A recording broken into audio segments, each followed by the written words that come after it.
ஏர்போர்ட்டுக்கு வர ஹீராக்கு நெஞ்சே அடைச்சிடுற மாதிரி இருக்கு. ஏன்னா அங்க இருக்கிறது இவளோட எக்ஸ் ஹஸ்பண்ட் கிடையாது. அதுக்கு பதிலா லாயர், சேர்மேன். பையன் ஹீராவை பார்த்ததும் அம்மானை வந்து கட்டி பிடிச்சிக்கிறான். அப்போ லாயர் ஒரு ஃபைலு கொடுக்குறாங்க.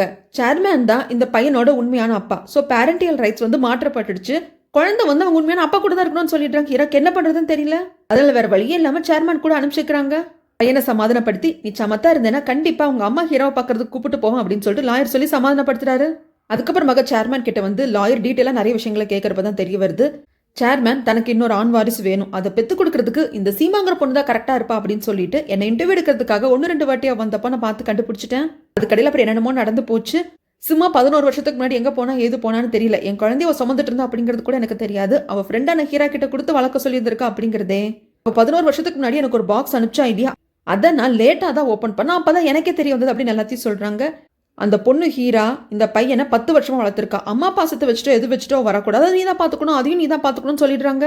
ஆனா இந்த குட்டி பையன் கனடால இருந்தப்பவே ஹீரா தன்னோட சொந்த அம்மா கிடையாது, தன் சொந்த அம்மா யாருன்னே தெரியாது அப்படிங்கிற உண்மை உனக்கு எப்படியோ தெரிய வந்திருக்கும். அது யார்கிட்டயும் காட்டிக்காம மனசுலேயே வச்சிருப்போம், ஒரு டைரியில மட்டும் எழுதி வச்சிருப்பான். சேர்மேன் யோசிப்பாரு, நம்ம ஹீராவை டைரக்டா கூப்பிட்டு பேசிடலாம் அப்படின்னு சொல்லிட்டு டைரக்டா கூப்பிட்டு விட்டு, இதை பாருமா 10 வருஷமாக எந்த ஒரு பிரதிபலனும் இல்லாம என் பையனை நீ வளர்த்திருக்க, அதுக்கு ரொம்ப நன்றி, இந்த பணத்தை வச்சுக்கோ.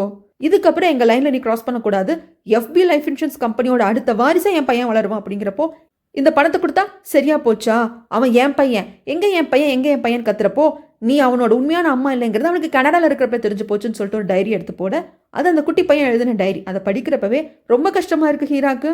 என்ன பெத்த அம்மா யாருன்னு தெரியல, அவங்க என்ன எங்கேயோ கைவிட்டு போயிட்டாங்க போல இருக்கு. என்ன வளர்த்த அம்மாவை என்ன கனடால கொண்டு வந்து கைவிட்டுட்டாங்க, இப்படியே விட்டுருவாங்களோன்னு பயமா இருக்கு அப்படின்னு சொல்லிட்டு அந்த பையன் எழுதினது எல்லாத்தையும் படிக்கிறப்போ ரொம்ப வேதனையா இருக்கு. சரி, இதுக்கப்புறமா உனக்கு அந்த வேதனையை கொடுக்க கூடாது, சண்டை போட்டுக்க கூடாது அப்படிங்கிறதுனால அந்த குட்டி பையனை வந்து பார்த்து, அம்மா அடிக்கடி வந்து பாத்துக்கிறப்பா, இவரு தான் உன்னோட உண்மையான அப்பா, நீ பத்திரமா இங்கேயே இரு அப்படின்னு சொல்லிட்டு வராங்க. அப்ப சேர்மேன் சொல்றாங்க, என் பொண்ணு தேயன் அவதான் ஒரே வாரிசுன்னு நினைச்சிட்டு இருக்கா, திடீர்னு அவளுக்கு இப்படி ஒரு தம்பி இருக்கிறத அவன் ஏத்துக்க மாட்டான், அதனாலதான் நான் வந்து அவனை அவன் கூட அனுப்ப மாட்டேன்றேன். மற்றபடி உன் பாசத்தை நான் சந்தேகப்படலை, என் பையனோட செக்யூரிட்டி ரீசன் அப்படின்னு சொல்றதுனால சரின்னு சொல்லிட்டு ஹீரா வாங்குறது வந்துருவாங்க.